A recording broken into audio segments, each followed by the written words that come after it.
In this alternate version of the United States, a military takeover has turned the country into a totalitarian dystopia. A man known as the Major is the only leading figure. Eventually the regime creates a deadly competition called the Long Walk, where the winner will receive fame, fortune, and one wish for anything they want. The entire event is broadcast on national television, and for many people it's their only chance to escape poverty.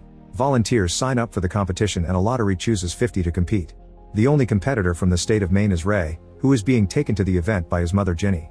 The mood in the car is clearly tense and Ginny wishes Ray would change his mind about competing, but Ray reminds her it's not her decision to make. When they arrive at the location, Ginny hugs Ray tightly and breaks down as she says goodbye. Afterward Ray goes through the front gate and meets Peter, who is very friendly. In fact, most of the players appear to be friendly and soon they're all happily chatting while waiting for the event to start. Curly keeps pacing while trying to hide how nervous he is, and the other boys notice he looks very young. He claims to be 18 but nobody believes him. Soon the Major arrives and gives each boy a metal tag with their assigned number, telling them that they're men now.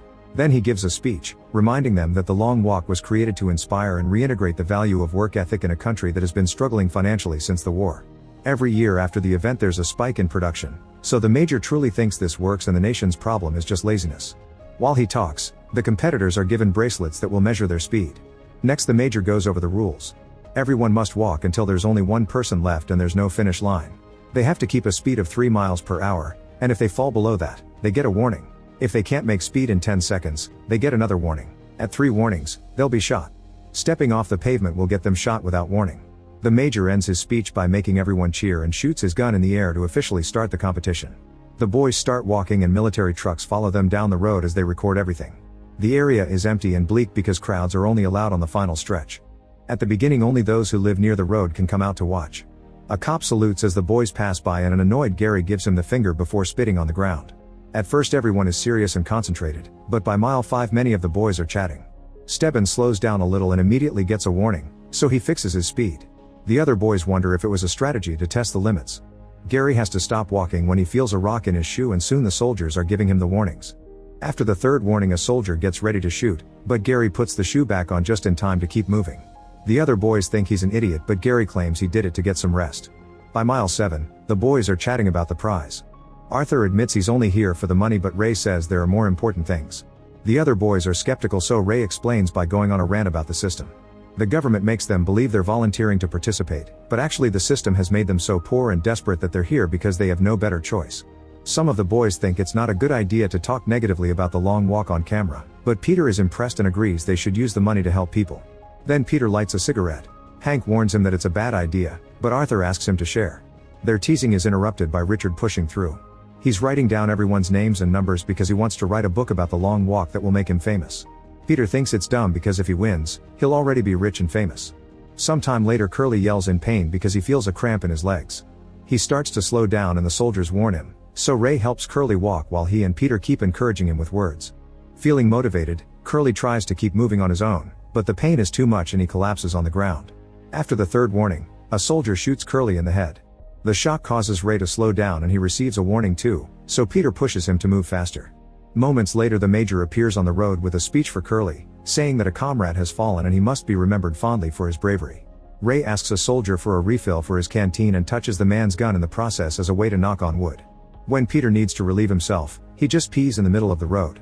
By mile 17, they see a girl near the road holding a sign and cheering for Ray. The other boys tease him for having a fan, even though she's too young. Suddenly a boy has a seizure and collapses on the road. The soldiers start giving the warnings while Gary jumps over him, mocking him for hiding medical issues. Soon the soldiers shoot the sick boy and Gary says everyone should be happy because they have less competition. On mile 25, Gary starts harassing a boy named Rank, who at first tries to ignore him. However, when Gary insults his mother, Rank gets angry and tries to punch him. Gary dodges all his blows and Rank ends up falling pretty hard on the ground. He doesn't get up in time and the soldiers shoot him. The other boys start yelling at Gary and blaming him for what happened, saying they can't wait until he's eliminated too. Later a boy has to lower his pants so he can poop while he walks. No matter how much he tries to keep moving he still slows down and the soldiers shoot him too. By mile 35 the Major shows up again to congratulate them for reaching their first night, using lots of buzzwords to convince them that this is a noble cause. Ray starts dozing off and dreams about his mother. The soldiers give him a warning when he slows down and Peter has to wake him up. The boys chat about their families while they walk and Ray accidentally slows down again, so he receives a second warning. Ray speeds up but after a few steps he stumbles and gets his 3rd warning. Now he'll have to walk without mistakes for 3 hours to clean his warnings. Peter tries to be encouraging, but Ray is nervous and snaps, saying Peter is only pretending to care. At that moment the group reaches a steep hill that makes it extra hard to walk. Soon everyone is getting tired and several boys fall, so they get shot. Ray tries to ignore all the death behind him but has to deal with Gary mocking him. Eventually Ray starts to slow down but Peter catches him just in time. Ray appreciates it and apologizes for his outburst earlier. In the morning, the boys reach mile 59. After all the deaths on the hill last night there are only 18 players left. By mile 67 Hank is barely hanging on. Peter tries checking on him but Hank snaps and tells him off. Meanwhile Richard has been walking with a twisted ankle and he's finally slowing down. The soldiers warn him and Ray tries to encourage him to keep moving, but Richard can't take it anymore and collapses. A soldier shoots him in the head while two children watch nearby. When the walk reaches 100 miles, the major reappears to congratulate them. A boy tries to use the chance to escape by running into a building, but the soldiers immediately shoot him down. At mile 103, the boys discuss what they'll do with their wish and Peter says he'd ask for 2 winners instead of 1. Ray wants to change the entire system, but the others point out that the wish can't directly alter the state. They get frustrated so they start cursing the major and the competition. In the evening it starts raining pretty heavily. Ray can barely stay awake so Peter is helping him walk. In the morning they reach mile 144 and Arthur stops to poop. The soldiers quickly warn him so he has to keep going before finishing. The boys keep chatting to forget about their exhaustion, so Ray decides to tell Peter about his dad, who he considers his hero. His father used to teach him illegal subjects like philosophy and the government considered him a traitor. The major himself asked him to drop his lessons and swear loyalty, but Ray's father refused and was immediately executed. Ray then reveals his secret. He's joined the long walk to wish for a gun and kill the major. He complains about the people by the road who like watching them suffer, but Peter reminds them they're victims of the system too. They were conditioned to think this is noble. By mile 170 nobody is in the mood to chat. A boy with bleeding feet can't take it anymore and begs the soldiers for help as he tries to climb on a tank. A soldier immediately knocks him down and the tank runs over his legs. He still receives the warnings while he screams in pain and eventually is shot in the head. The scene causes another boy to lose his mind and he takes off his clothes before running off the road, which gets him shot too. Hank then notices that he's lost a tooth. In the evening the group reaches mile 201 and Hank is barely standing. Ray tries to encourage him, but Hank is done. He turns around and approaches the soldiers in a truck, which gets him shot down in the spot. A devastated Arthur runs to hold his friend as he dies and receives a warning, so Ray has to pull him away to save him. The next morning they reach mile 209 with only 6 boys left. They remember that Hank had a wife and agree that the winner will donate some of the prize money to her. Their conversation doesn't include Gary, who starts feeling left out. He approaches Ray and reveals that Rank's death has been haunting him since it happened, but he never truly meant for the boy to die. Gary apologizes but also insists it wasn't his fault. He promises to donate money to Hank's wife too, so the group agrees to include him in their comradeship. As they keep walking Gary goes on a rant about the situation, clearly unable to handle the guilt. After snapping at the others, he walks ahead and uses a spoon to self-delete. The soldiers still give him the warnings and shoot him in the head as usual. On mile 260, the boys try to keep the mood up by singing. On the 5th day they reach mile 278 and take the road to the Ray's hometown. Kali thinks Ray's lucky because he'll get to see his mother, but Ray thinks it's a curse because he'll have to abandon her again. By mile 286 they start crossing the town and one of Ray's boots comes apart. Arthur points out that an uneven balance will make things harder so Ray takes off both shoes, revealing that his feet have been bleeding. When he sees Ginny nearby, Ray can't help it and runs to try to hug her. Ginny steps back and urges him to stay on the road while Peter pulls Ray just in time to stop the soldiers from shooting. Ray yells a final apology to his crying mother as he realizes he's no better than his father. As the walk continues Peter tells Ray about his own family. His parents died during the war and he was sent to live with his uncle, who beat him until he died when Peter was 10. Afterward Peter had to survive on the streets by stealing and fighting. One day during a fight, his opponent slashed his face with a knife and Peter ended up in the hospital. He blamed himself for what happened and that day he promised to always find the light even during the darkest times. If he wins, he'll use the money to help orphans. By mile 306, Stebbins points out that they shouldn't help each other anymore or this will never end.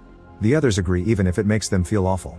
When Arthur's nose starts bleeding, the others have to pretend not to care. This causes Kali to snap, so he runs ahead and steals a gun from a soldier to shoot him to death. The boys are devastated to watch how Kali is shot down in return. Kali refuses to let them have his death too and self-deletes before they can finish him. At mile 324, Arthur's nosebleed gets worse. Peter and Ray drop the deal and help him walk, but Arthur knows he doesn't have too much time left. He begs his friends to give his locket to his grandmother when they win. Arthur also asks them not to turn around before he pulls away from them. He walks toward the truck and the soldiers quickly kill him. Night falls by mile 326.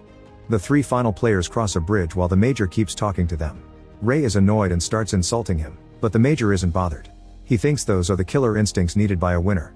Stebbins uses the chance to reveal that he's one of the Major's dozens of illegitimate sons and his wish is to live in his father's house. However, he can feel his organs failing and he wants this to end already. Stebbins says it's been an honor to walk with them and that he's happy that the winner will be Peter or Ray. Then he stops walking and the soldiers shoot him down without his father caring. Moments later it starts to rain.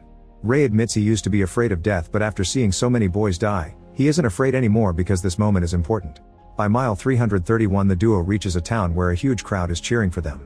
Peter stops and says he wants to give up so Ray can reunite with his mother, but Ray refuses and convinces him to keep going. Then Peter walks ahead, unaware that Ray has stopped behind him. Soon the soldiers shoot him down and Peter tries to come back for him, but since he's the winner the soldiers drag him away. Ray tells Peter that he loves him and apologizes to his mother before the Major appears to execute the final shot that kills him. The crowd cheers and fireworks fill the sky while Peter has a breakdown. The Major congratulates Peter and asks for his wish. Peter says he wants a soldier's gun so he can pass it to his kids one day as a symbol of his victory. The soldiers are wary but the Major tells them to grant his wish since Peter is a good man. As soon as Peter grabs the gun he points it at the Major, who tries to calm him down and reminds him of the fame and fortune. A crying Peter just replies this is for Ray before shooting the Major on the spot. Then he drops the gun and walks away. Make sure to subscribe and turn on notifications so you can watch more videos like this. Thanks for watching.